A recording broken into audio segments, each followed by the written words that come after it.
Hi hello నమస్తే అందరికీ చిలకమ్మ కబుర్లు ఛానల్కి స్వాగతం అండి. నేను ఈరోజు స్పెషల్ కర్రీ చేస్తున్నాను. దీని పేరే స్పెషల్గా ఉంటుంది.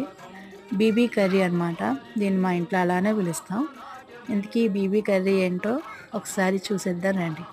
ముందు స్టవ్ వెలిగించి కడాయి పెట్టుకొని ఆయిల్ వేసుకొని హీట్ అయిన తర్వాత ఆనియన్స్, పోపులు, పసుపు, ఉప్పు వేసుకొని తర్వాత బీరకాయ కట్ చేసుకుని బీరకాయ ముక్కలు కూడా మనం వేసుకొని కాస్త మగ్గనిచ్చిన తర్వాత బీరకాయలు ఇలా ఆయిల్ సెపరేట్ అవుతుంది చూడండి.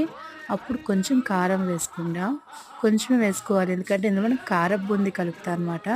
అందుకని కొంచెం కారం తగ్గించి వేసుకొని ఈ కారం బూంది కూడా కలపడం వల్ల మనకు కారం అనేది కరెక్ట్గా సరిపోతుంది. ఈ రెండింటిని కలిపి చేయడం వల్ల మేము దీనికి బీబీ కర్రీ అని పేరు పెట్టామన్నమాట. 2 నిమిషాలు ఉంచేసి దించేస్తే కర్రీ సూపర్ అంటే సూపర్ ఉంటుంది. మీరు ట్రై చేయండి.